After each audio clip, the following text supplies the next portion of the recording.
आमवात म्हणजे काय? न पचलेल्या अन्नापासून आपल्या शरीरामध्ये जो अपाचित रस तयार होतो त्याला आम म्हणतात.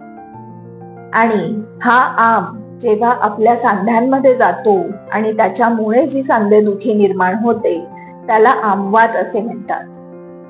आमवातावरती एक घरगुती औषध तुम्हाला मी सांगते, जे तुम्ही रोजच्या आहारामध्ये वापरू शकता. आमवातासाठी आपल्याला वृक्ष, पचायला हलके आणि गुणांनी गरम असे अन्नपदार्थ घ्यावे लागतात. त्यासाठी गहू आपल्याला आहारामध्ये पूर्ण बंद करायचा आहे. बाजरीची भाकरी आमवातासाठी अतिशय उत्तम.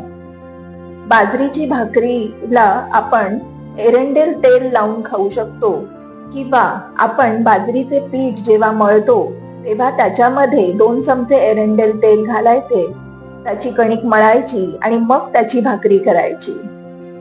नियमितपणे या अशा भाकरीचे सेवन केल्यामुळे आमाचे पचन व्यवस्थित होते आणि आमवाताच्या लक्षणांमध्ये अतिशय खूप छान उत्तम फरक दिसून येतो.